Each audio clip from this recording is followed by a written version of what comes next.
A man is dead after an overnight shooting outside of a popular row of restaurants and bars in Midtown Sacramento. The 911 calls came in at around 1 in the morning after shots were fired and a victim was down at the scene. We now know that victim died and the suspect has not been found. This all happened on J and 28th Streets. That's where KCRA 3's Aaron Heff joins us live. Aaron, this area and its nightlife are generally considered safe, right?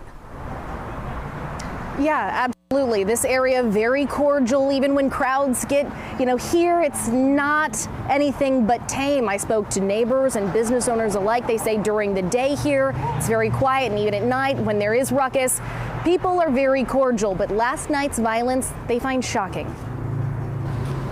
The scene lasting all night into the late morning. I heard this spray of like, and then a gap, then a spray of more bullets. I knew what it was automatically.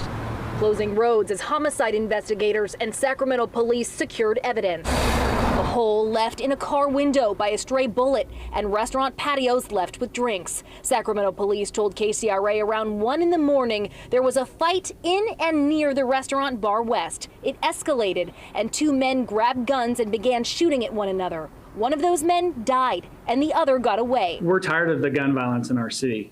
Quite honestly, in all parts of our city and not just downtown. Now this morning, this usually busy brunch block was doors shut. It's getting out of hand. I hope that the city gets hold of this, and it's bad for business. It's bad for the people that live in downtown. Anthony Tafoya stopped by to catch the Raiders game. He was turned away, and after hearing of the shooting, he's worried for his little sister. She lives down the block. So it's scary to just think that if she's here, and that happened, I would literally freak out. But many people we spoke to weren't surprised. There's sirens going on and shootings going on. It's kind of a violent planet we live on right now, and Sacramento's not much different. I hope they catch them. I really do, because they don't need that kind of stuff around here. It's bad enough that they did. Willie Harris has lived here since 1986. So I've seen it go from good to totally just out of control now. His kids want him to move. It's a little scary just thinking that it happened. Clarissa Kiddo's owner of 927 Salon. She's been here a year and she says generally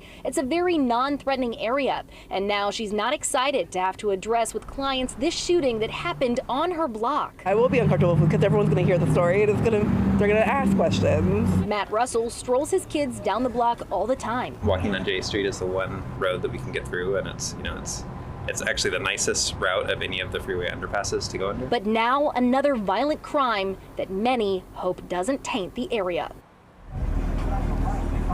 Yes, Sacramento police say that officers arrived on scene in less than 3 minutes. They also said that they have significant video evidence and very cooperative witnesses. The investigation right now is underway.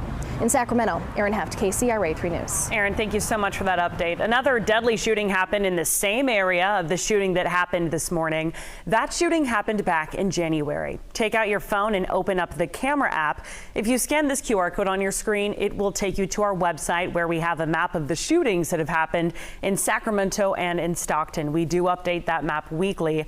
You can find that on our website as well or on our mobile app.